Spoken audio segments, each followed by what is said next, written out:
spiritual mother, Shree who is a spiritual mother, and the present head of Sahaja Yoga. Sahaja Yoga. Yes. I'm very much looking forward to hearing what you have to say, because I'm sure that you have touched the lives of many women around the world. I'm looking forward to be touched by you today.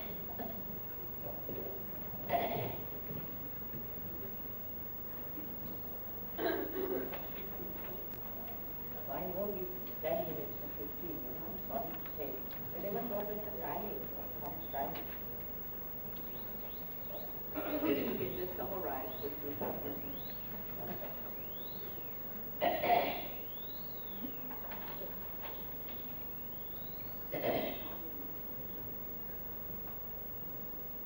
Brothers and sisters of the world, it is a great honor for me to talk about global problems of women in front of this distinguished assembly. First of all, I would like to offer my profound gratitude to the government and people of our host country, the People's Republic of China. I've had a privilege of visiting China on 2 previous occasions, and I am a great admirer of the wisdom and culture of this great nation that I have visited. This is beyond my imagination, the most glorious time in the history of the world, that at this time we are so much aware of the problems of women. Women as a whole have definitely suffered over the ages, as the previous lady has told you, because we have not realized that their importance is, what their importance is and what their proper role is in human society. Society itself, which is her creation, tries to control or put down the woman. In the East, we can say that due to fundamentalist influence, women have been under great pressure, and their morality is based on fear rather than freedom. In the West, they have fought for their freedom, but what they have attained is studious freedom.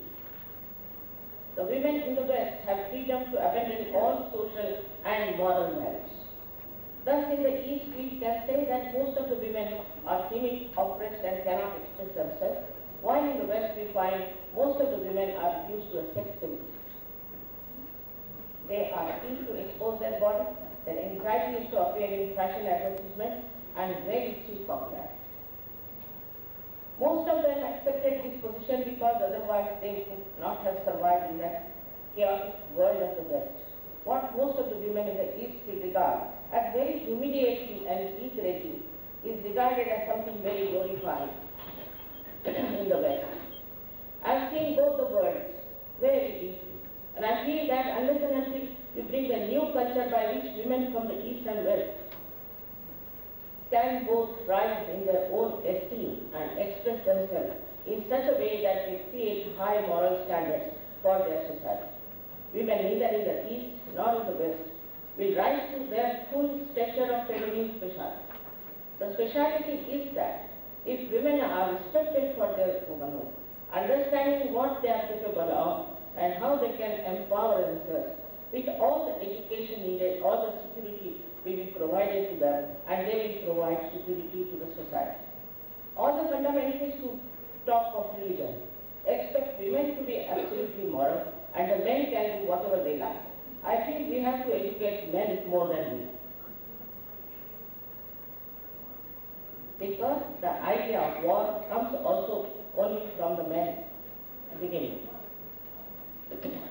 I must admit, it is not difficult to collect money for poor women in the developing countries and help them to get out of their poverty. But unfortunately, my knowledge is that the money we are collecting may not reach the poor women, but may end up into the pockets of the corrupt ministers, bureaucrats, and other people in charge, and ultimately it will end up in the Swiss bank. I do not want to criticize any UN organization because I know they are very honest in their purpose.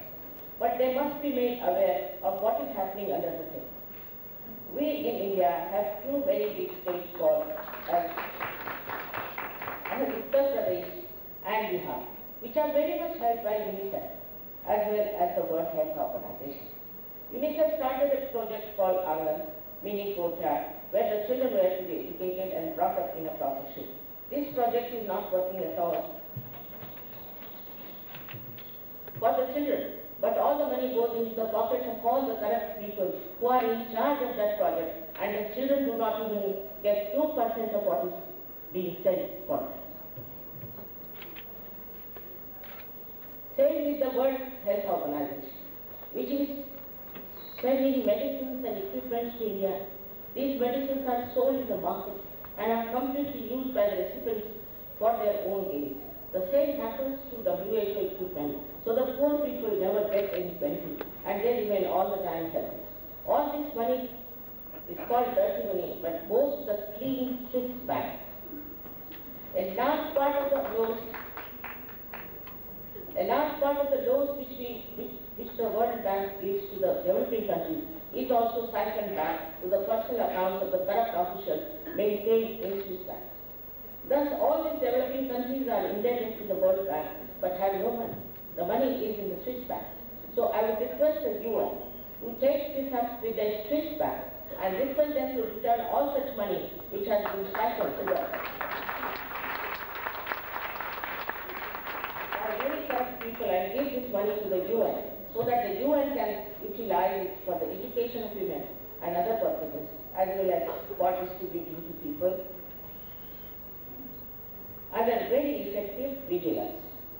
One has to have a very good network of people, especially women, who are involved and who are honest, compassionate, and who would like to make the best out of this money, helping the women who have to achieve social equality. The main work of women here is to create a good society that would enjoy peace better. Immorality, corruption, and violence are the two horrible monsters which are eating up our society.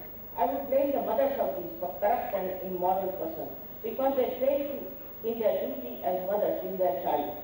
The loving training of the mother is the first and most effective influence in shaping the children into beautiful students.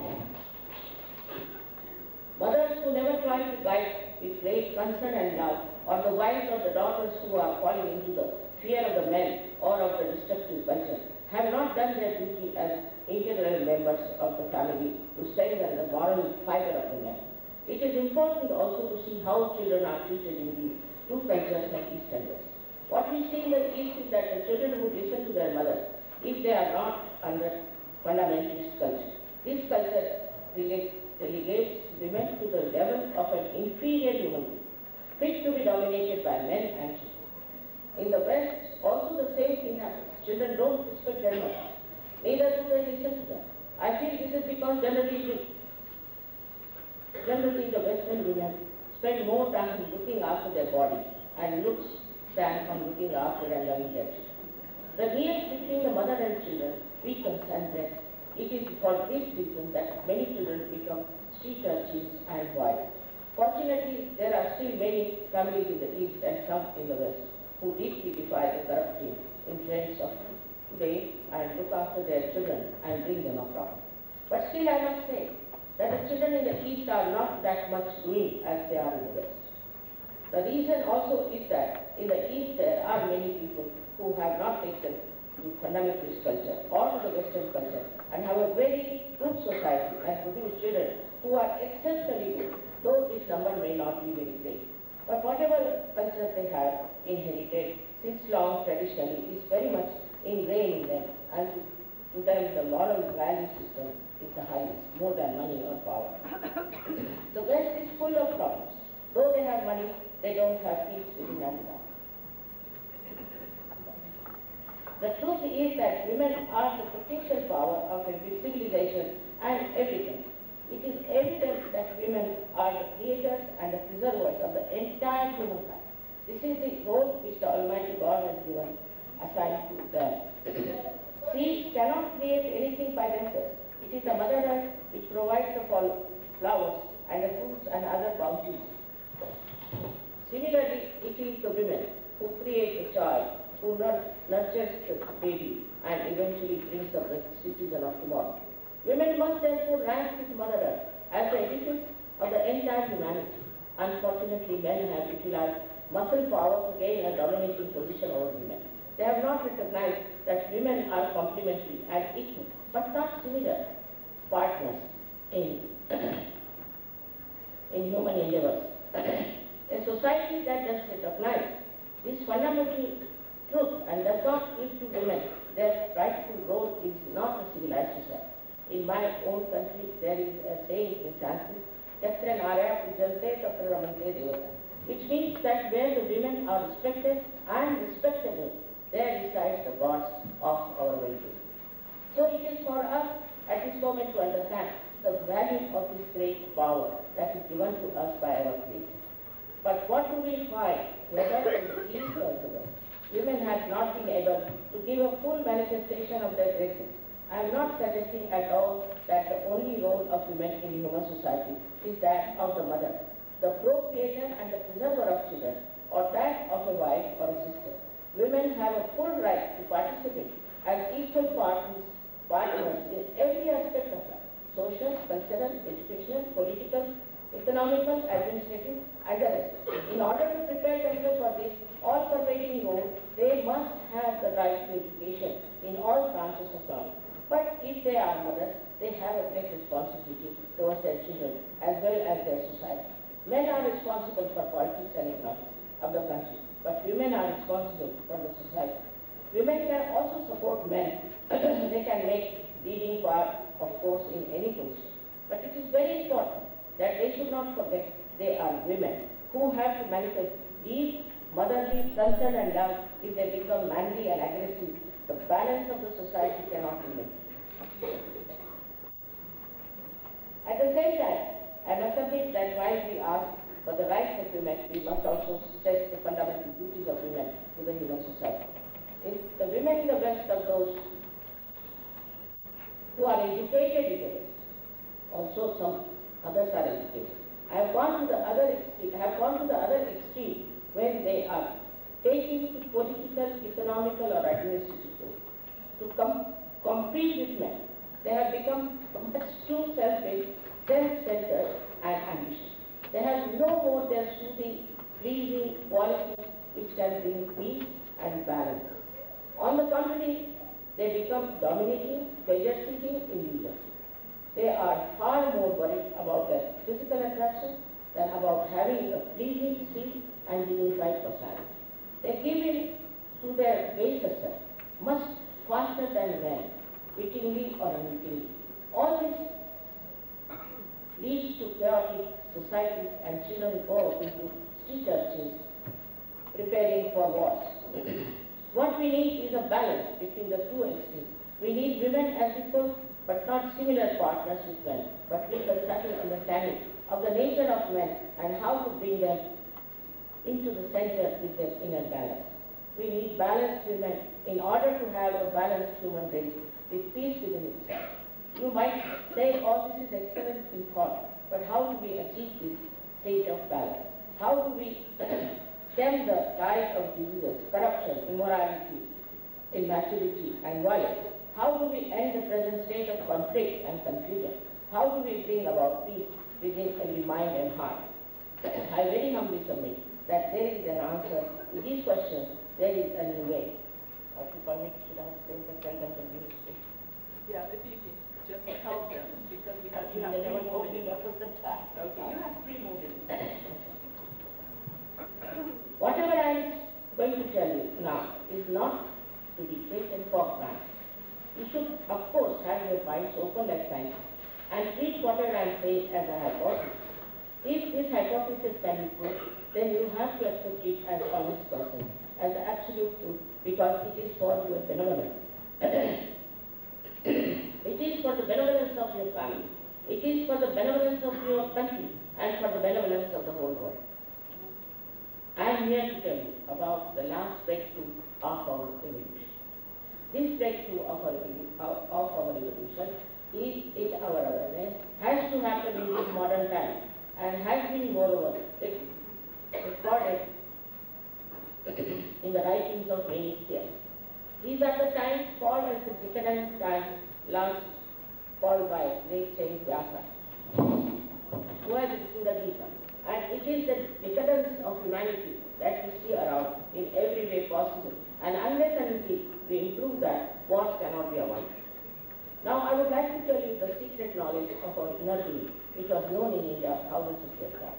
For our evolution and spiritual ascent, there is a residual power within us, which is located in the triangular bone at the base of our spine. This residual power is known as Kundalini.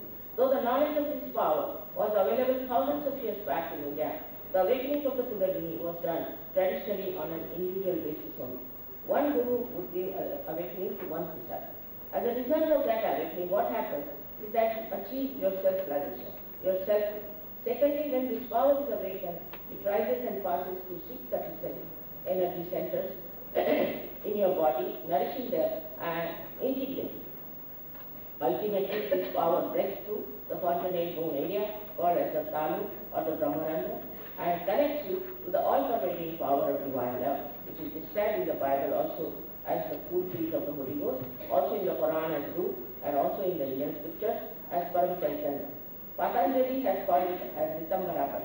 Whatever the name, this is a power which is all-pervading, which does all the subtle works of living process of evolution. The existence of this all-pervading energy is not felt before realization, but after self-realization, you can feel it on your fingertips or at the center of your palm or above the fontanelle bone area. Moreover, this process has to be spontaneous. Sah means it and Jah means born. That means the right to get this union with the all-pervading power of divine love is the birthright of every human. Our mental energies are limited. Our limited mental energy, which is linear in movement and has no sustenance of reality, reaches a point and stops. From there it boomerangs, and all the mentally linear movement comes back to us as a punishment sometimes. So now we need more energy, higher energy, deeper energy, and for that this happening has to take place if you don't want to have another war. I must say that in the West, I have met many people who are true seekers of truth and are fed up of artificiality of the Western life. Also, they didn't know what they were seeking sometimes, and they have made lots of mistakes. They have gone to false gurus who have taken lots of money, and the people have become bankrupt and mentally and physically handicapped. The one thing you must know that the awakening of the Kundalini and thus achieving self-realization is a living process of evolution for which we cannot pay anything. It is like putting a seed in the Mother Earth to sprout, because Mother Earth has the power to sprout. This shows in the same way we have this generative power in the triangular bone with the Greeks called as segment. This is a 3.5 point energy. This shows that the Greeks knew that this was a sacred bone, and hence they gave the same name Sekla. Actually, in some people you can see this triangular bone pulsating and the Kundalini very slowly rising. But there are many who have got self-realization. Now this Sah Yoga is working in 65 nations, and they have all become extremely peaceful to each other. In their hearts they are integrated, and they have become extremely loving and compassionate. I'm sorry I want to see more, but the time is over, so I hope you don't mind. Thank you very much.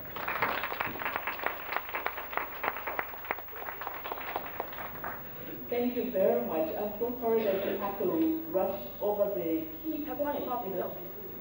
Very good. So there are copies of this paper that we can all have.